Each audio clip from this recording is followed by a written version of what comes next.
If you found out that your partner had previously slept with a friend of yours, do you think it would bother you? Like before you knew them type-ish, you know? As long as they weren't keeping it a secret. Oh my God, Serena. I feel like, I don't know. Let's have Serena read the DM to Jordan Sink, because that's kind of like the situation. And then we can talk about it. It's listener therapy on Tino Cochino Radio. I've been on a few dates with a guy that I can finally get excited about. He's very independent, treats me great, and checks all of the boxes for me. I've had really bad luck dating in my past, so I wanted to make this relationship work. Last week, I showed his IG to one of my good friends, and she told me that she actually went on some dates with him a couple years back, and they hooked up.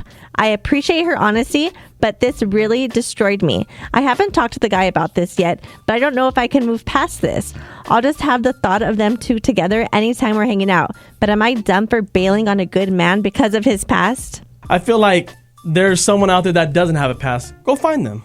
Yeah, there's some people out there that don't have a past. Go to church. Did she say how old she is? Oh, She a lot of didn't. people in church have the craziest past. Oh, I know. That's why they're in church. They're repenting. Damn, yeah, she didn't mention how old she was in here. Because the older you get, it's going to be very tough to find someone without a past. Like, come on, man. Like, that's like weird thinking. And this happened 2 years ago. So it's like, come on, get over it. I have a friend that's in his 50s, and he finds girls that don't have past. That's and a they're lot. younger. And I'm like, good for you, bro. Oh, gosh, how young? I mean, in their 20s, but it's like 21, You're 22. proving my point. 21, 22. When you're younger and you're in your 20s, you might find someone without a past because they're so young. But when you're... First of all, your friend's a creep if he's dating that young. Yes. Second of all, if you're dating within your age range and you're grown, chances are the person has a past. Yeah. I hope Just- that clarifies how I meant it's just how many miles you want on a And car. also, That's, this is so new. She's went on a few dates, and you're already like thinking of like all this, like, oh gosh, he hooked up with her and our future. It's like, calm down. Fix your insecurities. You guys Yes. are all for this, but when it's time to talk about body counts at the first date, you guys like, scare away from it. Like, oh, I don't want Who to do talks that. about that on the first date? Exactly. You see? I've got a Carfax. Soon as I walk up, I'm like, here's my list. How long is that list? Check it out. Here's the oil change. Oh my God. What about the spark plugs? Oh, Does that have damn. his title? Let's talk to Nancy and see what she thinks about this. Next. Oh, Lord. Jordan reached out. I guess okay, I want to paint this right. Her new man slept with her best friend, but not like in a cheating sense. I guess they hooked up back in the day. So Jordan went on a few dates with this guy and they hit it off and things were really good. But then come to find out, when she showed a picture of this guy to one of her friend's like, oh yeah, we hooked up back in the day. Oh, dang. So now she's like, damn, I don't know if I want to be like sloppy seconds to my friend. But is that like an immature way of thinking, Nancy?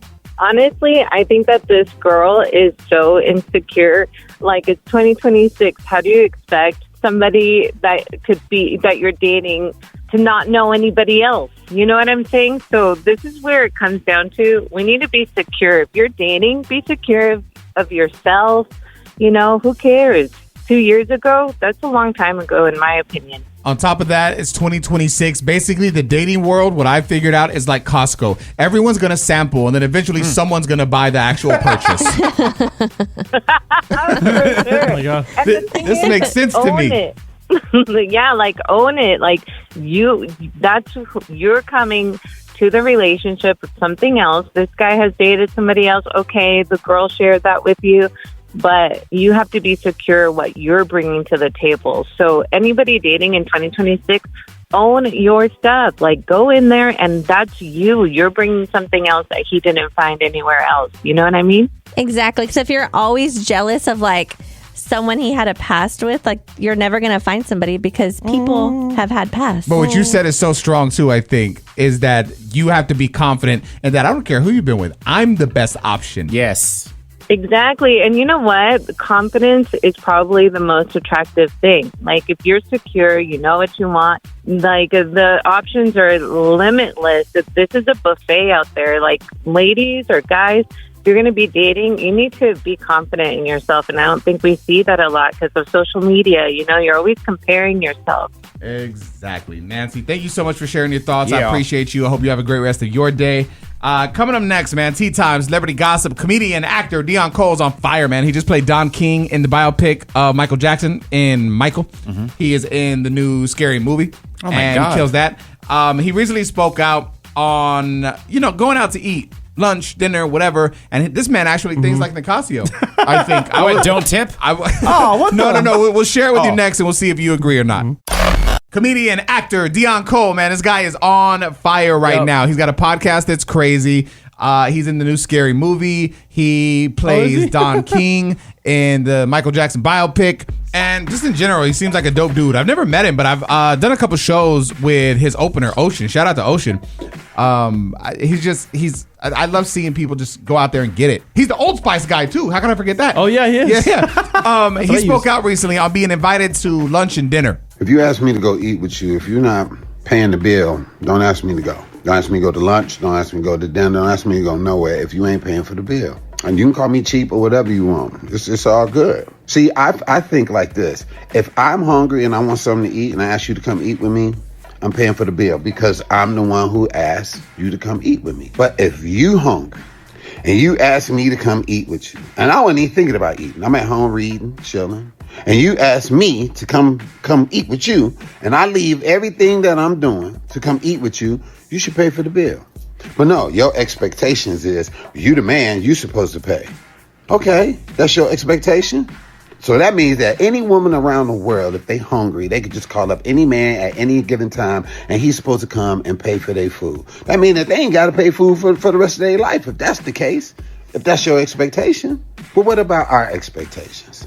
Who hurt Dion? Someone didn't hook up with him, huh? Yeah. He got I don't know. finessed. I mean, it's funny because when I didn't watch the whole video. I only watched like the first 10, 15 seconds. And I was like, I agree with this. Like if I call up Nicasio and I'm like, yo, you want to go eat? I agree with that. I should probably do it because I invited you. And the thing is, I'm not expecting it. Like, I go for the company. But then he kept it going. And he was like, no. But ladies, you expect all men to go eat and we're going to always cover the bill. And then I was like, oh, this happened. Like, this happened to him. Shout out to Dion Coleman. You were in the Michael Jackson movie. I think you can afford it, fam. Did you know that you can actually hide your location from people that you share it with on your iPhone? Oh, really? This is a thing. Nicasio's eyes just Loophole. got big. We'll share with you how to do it next. Everybody is talking about the new Apple iOS 27. So it was just released on the 9th, and apparently it's got a hide location button in the Find My app that I guess can let users temporarily hide their location from select contacts for 12 hours. And after, it'll automatically revert to the previous shared state. And the feature does not notify the other person. All it'll say is, no location found. I mean, you know what they're doing. Yeah, exactly. So if you have this location of somebody all the time, and now out of nowhere you see this, I would start thinking like creeping vibes. Or you just think your phone's on a glitch and it's not working right. No way. No way. Because if it never happens, and even if it was a glitch wouldn't last longer than 10 minutes. You restart your phone, turn it back on. Yeah. So it's like, I don't know. I feel like you think you're being slick, but why would you want to hide it? If you're sharing your location with, chances are it's your partner or family. Yeah. Why would you want to hide it from them if you're already sharing it? Unless you're doing something you shouldn't be doing. So if you were creeping, say you were creeping, right? And you were with the girl. Do you give them the location and then hide it whenever you creep? Or do you just not give it to them at all? I don't know. I just feel like, why wouldn't you share your location with your partner? I just think not everyone needs to have tabs on you like that. My partner does. I just never thought of it. Like, if you share your location with me, that's beautiful. I think that's awesome. But I've not going to reciprocate? I don't know. I've just never felt the need to. Like, why do you need to know? Emergency. Yeah, so but you get in an accident, you're like, and then your phone dies, and they're like, where is he? And then they boom, they find you. It's called a partner for a reason, guys. Your wife doesn't even wear her ring. Shut up. That's true. It's Tino Cucino Radio, baby. You hear people talk all the time about their partner complaining and how they hate it. But apparently, if your partner complains about these certain things, you are lucky. Okay. Oh, wow. We'll see if these relate to you. Next. All right, so for all my fellas out there, if you feel like your wife complains all the time, I found this online. I'm just going to share it with you. We'll see if you agree or not. But it says if your wife complains about these 7 things, you're actually lucky. Number 1, your lack of communication. When she says you don't talk to me anymore, what she means is I just miss feeling connected to you. It's all perspective, right? Like you can hear it one way, but she might mean it another way. Well, when they stop asking for communication, that's a red flag. Yeah, she's gone. That's bad. Number 2, you're not spending enough time with me. That's usually not about being together 24/7. She just wants to feel emotionally prioritized again. That makes sense. Yep. Life gets in the way sometimes. You put your partner to the side because we're comfortable. Oh, they're just going to be there. Yeah. And, Until they're not. Exactly. Someone Damn. will. Number three, how you respond during arguments. A harsh tone, silence, or a dismissive attitude can make her feel emotionally unsafe. Number 4, feeling unappreciated. Many wives complain because they feel their efforts are constantly overlooked and nobody thrives. I want to be clear to women. Men feel this way too, though. Yeah. A lot of the time. This is a two-way street. I feel like you both need to acknowledge the effort that is put in, whether it's something small like, oh baby, thank you for taking out the trash, man, I appreciate that, I hate that, and at least you feel like, oh cool, because like I don't know, just little things, man, like just compliment each other. Why is it so hard? I don't need that.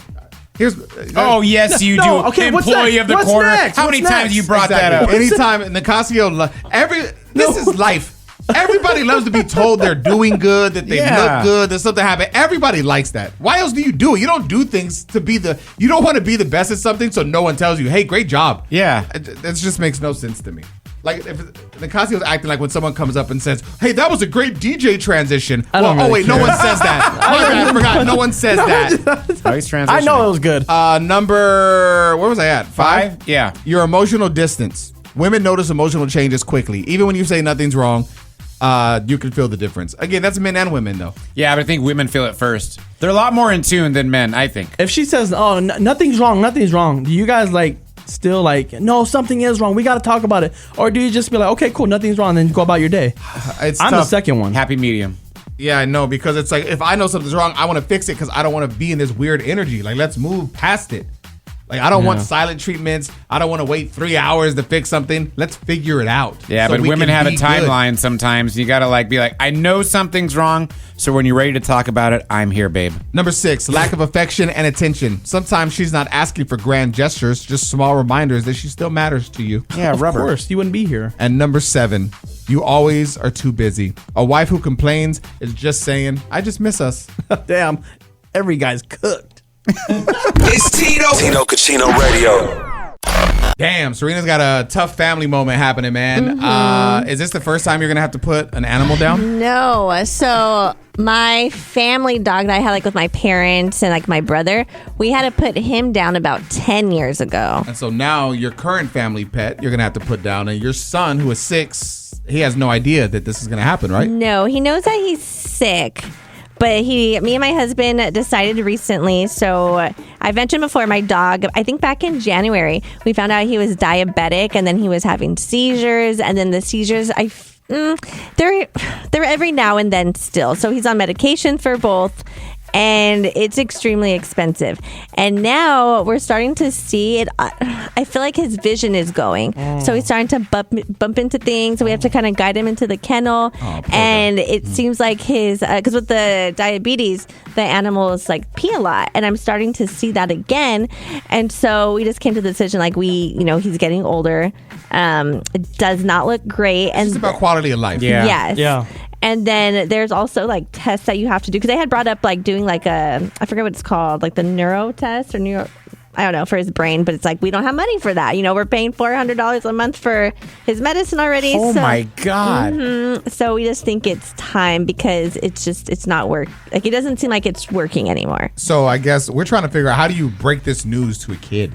Yeah. And do you stop now, with the pets?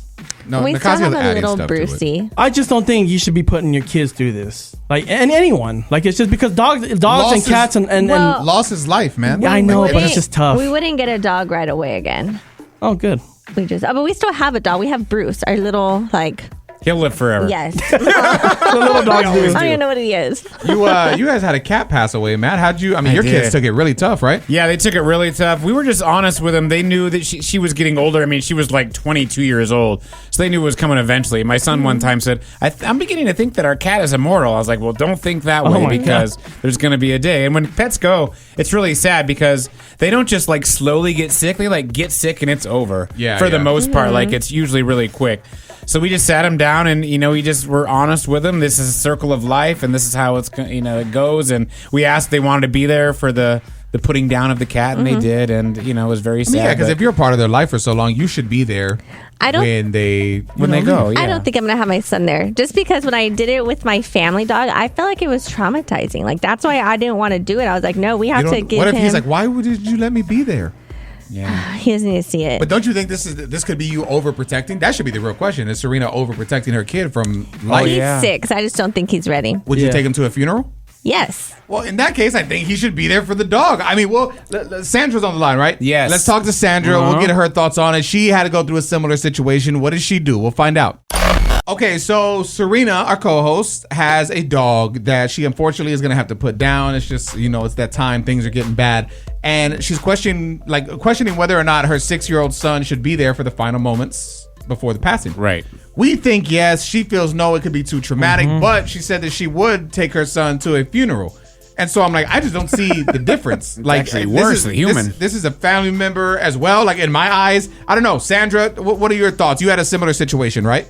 Basically, I included my son just because he was able to say goodbye because he was actually part of our family. So I feel like that's one of the reasons why I did that for my son. And then it kind of prevented confusion and broken trust. So I did include my son in our whole situation. It was a good life lesson, I think, for my son as well. Yeah, 1,000%. That makes sense to me. I mean, they're going to go through loss, unfortunately, throughout life. We all do. Yes. And if you can take them, to a funeral, then I feel like you can let them be there for the dog being put down. I mean, yeah, it's for the people that have dogs, they treat them like family anyway. You treat them exactly as if they were human. So it's like, why not be there for them? They were there for you to give you all of your happy times. Why not be there for their last time?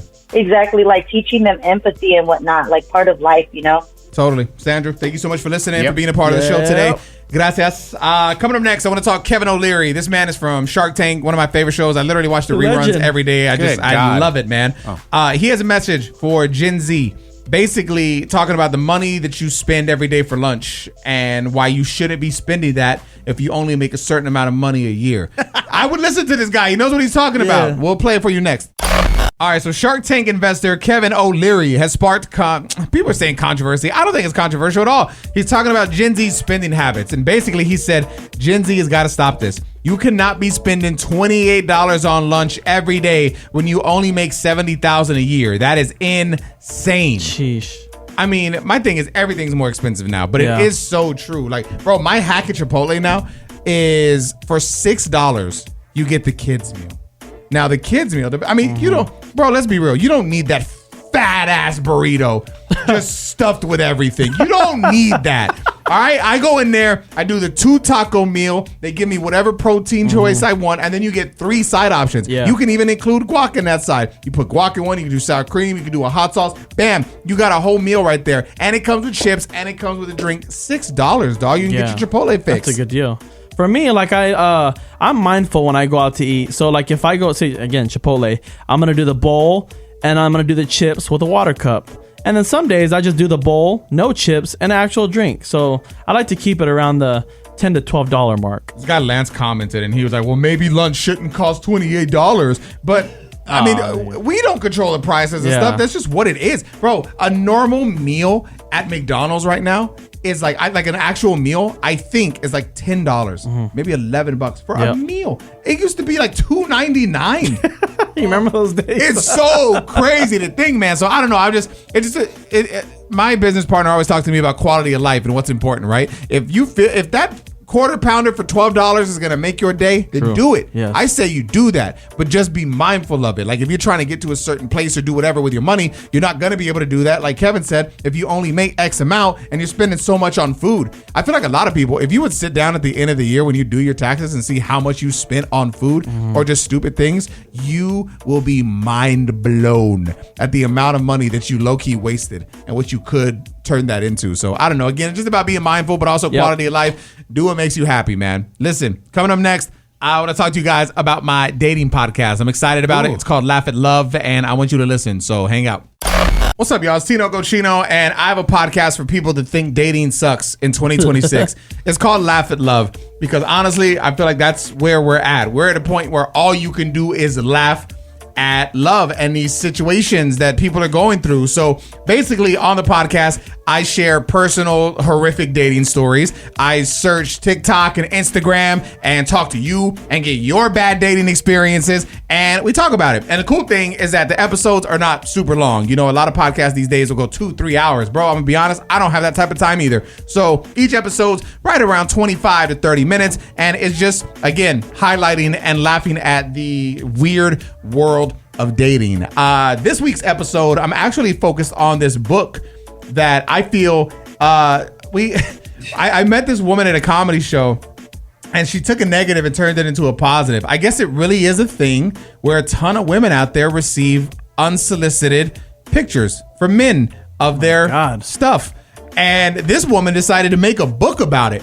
And so I'm going to have her on to kind of talk about it and just share her experience, because I just found it very interesting. She put the book out and she lost her job and it turned into a whole thing. We had talked about it on the show yesterday, and I just had another listener right now reach out. And they're like, yo, I heard you guys talking about it. I ordered the book. I can't wait to get it. So I don't know. I think it's so funny, man, the things that people are going through in 2026 when it comes to dating. So if you want to laugh at love, stream the podcast wherever you listen to your favorite podcast. Literally just search for Tino Cochino Laugh at Love. One thing that I've been trying to do to kind of better my day-to-day is go to sleep earlier, because sleep is one of the most important things. But if you're trying to have a productive morning, there's a whole list of evening rituals that I found on IG. I'll share it with you next, and maybe it can help you. All right, so let's talk an evening routine for a better morning. First of all, a digital sunset. It basically means no screens 1 hour before bed. Set your phone to airplane mode. Change devices outside the bedroom, or charge devices outside of the bedroom.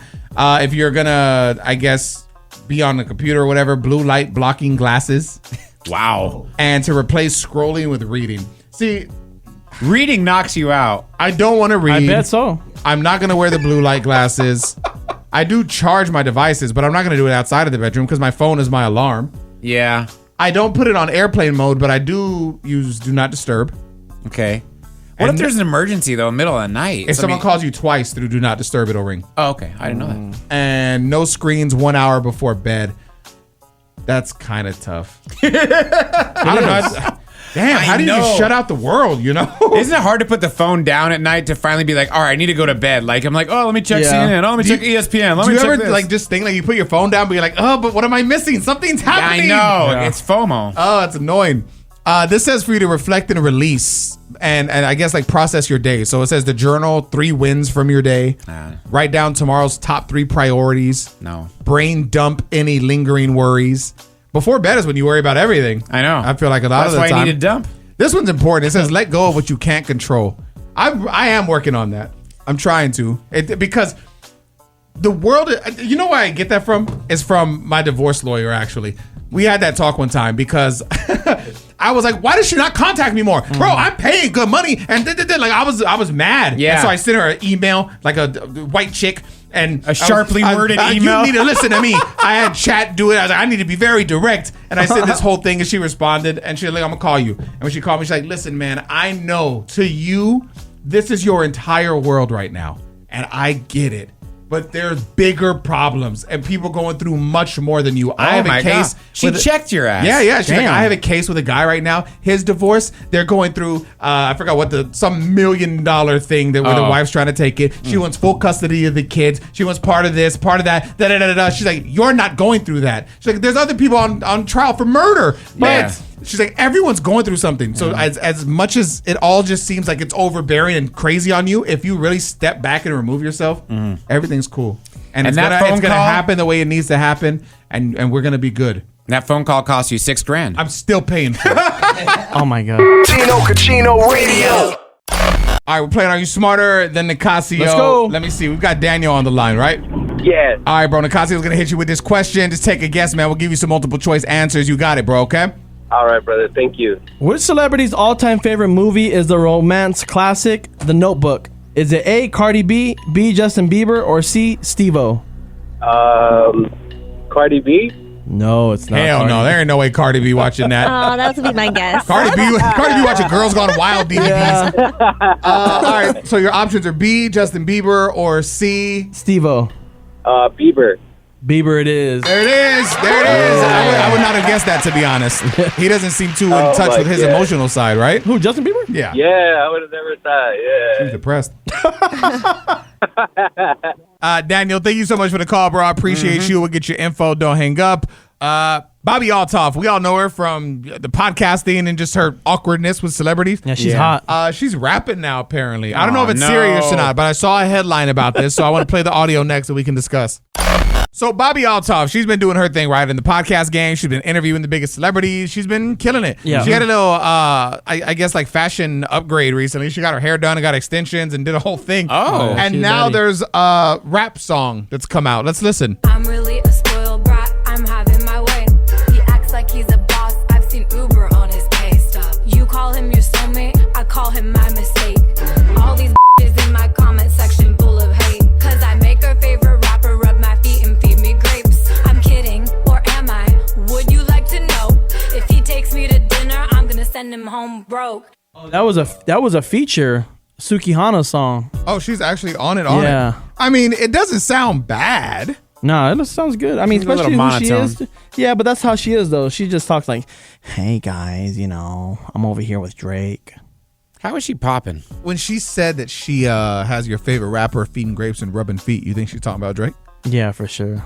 When they did the interview, they were laying in the bed together, and Drake was obviously flirting. He was singing 112. Because when the camera is off, do you think they're like, okay, guys, a good podcast, and they leave? Like, no. I mean, maybe. He's like, let's close this out right. Tino Cucino Radio.